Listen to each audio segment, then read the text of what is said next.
Assalamualaikum warahmatullahi wabarakatuh. Hamdan syukran lillah ba'du. Sahabat Indonesia Plural, saya hormati dan saya banggakan.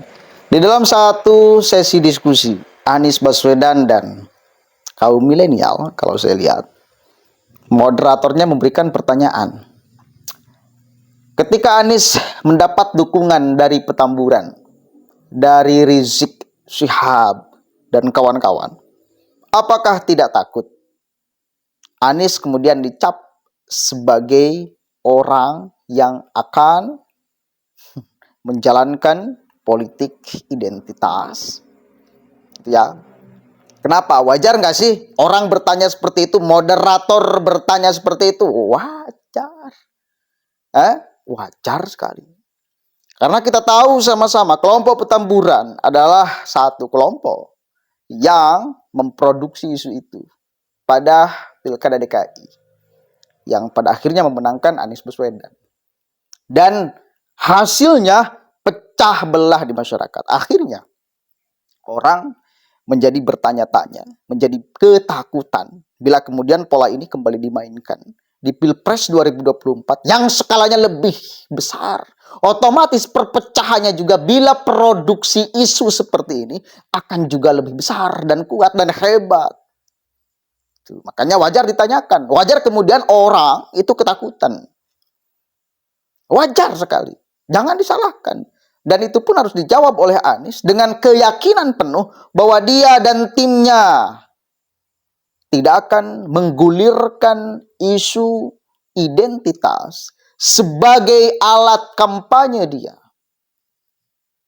Sebagai strategi merayu publik. Itu kan yang kita harap-harapkan. Ini jawaban Anies. Kita cek sama-sama ya. Kak Anies ini kan selalu diidentikan dengan politik identitasnya sejak Pilgub 2017. Nah, kemarin itu kan Kak Anies dan Gus Imin sempat menghadiri acara di Masjid Al-Zikra yang berafiliasi dengan GNPF dan Rizik Syihab. Bahkan mereka menyodorkan fakta integritas bila ingin didukung. Apakah tidak khawatir dengan berkunjung seperti itu kembali disematkan tudingan politik identitas itu, dan apakah setuju dengan fakta-fakta yang disodorkan? Ya, ketika kami mengikuti Pilkada 2017, saya mendapatkan dukungan dari berbagai unsur masyarakat, lintas agama, lintas etnis, lintas kelompok, lintas profesi. Dan saya tidak melihat mereka sebagai orang bukan warga Jakarta. Mereka adalah warga Jakarta yang punya kesempatan yang sama untuk mendengarkan pandangan calon gubernurnya dan untuk mereka menyampaikan aspirasi pada calon gubernurnya. Seperti juga sekarang, saya berjumpa dengan semua kelompok, dari mulai kelompok agama apa saja, kelompok profesi apa saja, dari mulai kelompok etnis apa saja. Jadi saya menempatkan mereka semuanya sebagai warga negara Indonesia yang punya hak yang sama di hadapan para calon. Dan ketika saya bertugas di Jakarta, cara saya membuat kebijakan dengan merujuk prinsip keadilan, prinsip kepentingan publik, prinsip saintifik, dan aturan undang-undang termasuk Pancasila, Undang-Undang Dasar 45 dan seluruh peraturan yang ada. Bukan kebijakan berdasarkan aspirasi 1-2 kelompok. Dan silahkan dicek aja di Jakarta kemarin. Nah, yang jadi problem menurut saya, justru selama ini ada kelompok-kelompok yang negara tidak mau memberikan kesempatan yang sama, dimusuhi, dijauhi, seakan-akan bukan warga Indonesia, seakan-akan tidak punya hak yang sama untuk berada di Republik ini. Nah, cara berpikir begitu yang membuat kita lalu tidak lagi adil. Loh, kok yang lain-lain diterima, ada 1-2 kelompok yang tidak akan pernah diterima. Memangnya bukan warga negara Indonesia? Memang mereka nggak boleh kesempatan. Dan ketika mereka meminta sesuatu, apapun kelompoknya, tanyakan, ini sejalan tidak dengan prinsip Undang-Undang Dasar 45? Sejalan nggak dengan prinsip konstitusi kita? Kalau sejalan, bukankah itu kepentingan kita untuk dilaksanakan?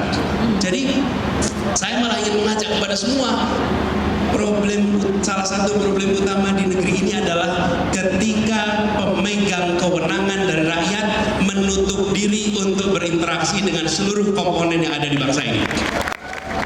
Mau ketemu dengan semua kecuali A, B, C, D, E. Nah terus gimana kita bisa menyatakan kami adil? Semua warga Jakarta, semua warga Indonesia berhak. Dan ketika berinteraksi bukan berarti kemudian setuju dengan semua pandangannya.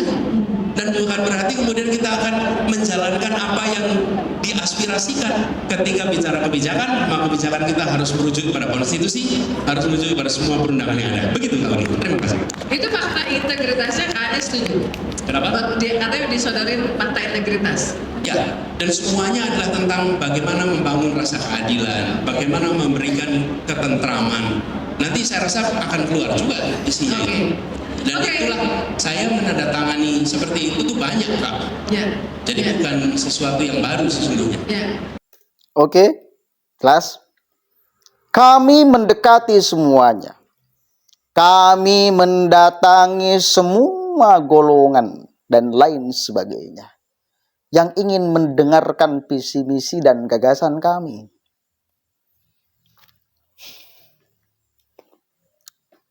Iyalah, dia sedang membutuhkan dukungan. Lalu ada orang yang kemudian akan mendukung, wajar bila datang. Tinggal kita cek aja seberapa kuat publik di dalam menilai ini. Kan itu. Seberapa hebat tafsir publik di dalam fakta Anies datang ke Petamburan. Kang Rizik dan kawan-kawan menyerahkan fakta integritas kalau mau didukung. Kan itu ya. Masyarakat yang lebih luas. Kalau kelompok mereka udah jelas pastilah 99,9,9% ya dukung Anies. Ya, kelompok mereka berapa puluh, berapa ribu. Kelompok mereka. Kan kita punya masyarakat yang lebih luas. Nah, silakan pilih. Kalian mau sudi atau tidak? Seseorang yang dulu di Pilkada DKI memproduksi isu. Sekelompok orang yang ketika Pilkada DKI memproduksi isu yang membuat pecah belah di masyarakat. Yang membuat kemudian menjadi ada stigma, ada kalimat, ada bahasa, cebong, kampret, dan lain sebagainya. Kita pilih. Itu aja. Kalau mau ya silahkan. Kalau saya, mohon maaf. Kalau kalian terserah. Kita punya kedaulatan masing-masing. Juga punya filter pikiran masing-masing di dalam menentukan sikap dan pilihan. Tentunya. Dengan konsekuensi yang logis tentunya. Harusnya. Kita harapkan kelompok ini tidak memproduksi isu Pilkada DKI. Seperti Pilkada DKI. Harapan kita tidak memproduksi isu itu. Karena berbahaya sekali. Skalanya ini lebih luas. Nasional. Lebih banyak orang yang kemudian akan ribut, pecah belah, dan lain sebagainya. Kalau produksi isu itu digunakan. Ya. Mana ada Anies diberikan pertanyaan dia nggak bisa jawab. Pasti bisa jawab. Yang itu ya. Karena yang paling terkenal dari Anies itu ya kata-katanya yang manis.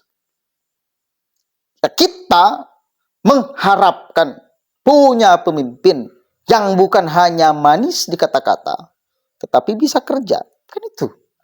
Syukur-syukur manis kata-kata, kerja juga nyata.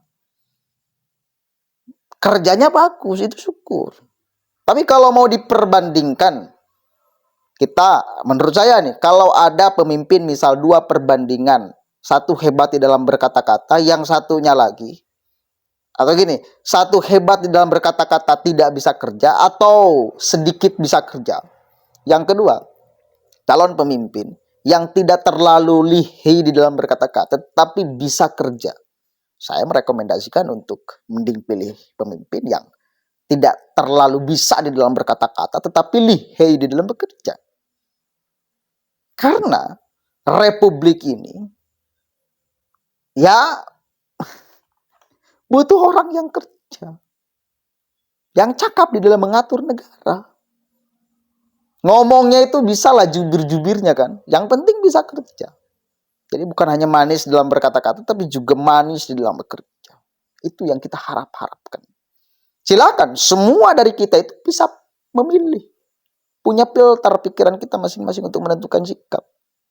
Menurut saya, ini nih, keren dalam kata-kata juga bisa kerja. Silakan. Menurut saya, dia mah hanya pandai berkata-kata aja, tidak bisa kerja. Ya silakan.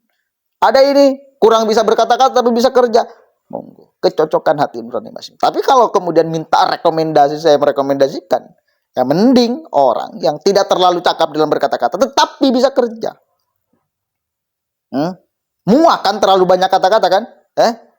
Sudah muak kan kita ketika ada orang yang terlalu banyak kata-kata, tetapi tidak bisa kerja. Muak banget loh mendengarkan kata-kata orang lain itu, muak. Malas.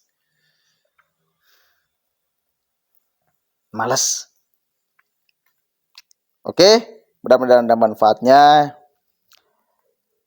Assalamualaikum warahmatullahi wabarakatuh.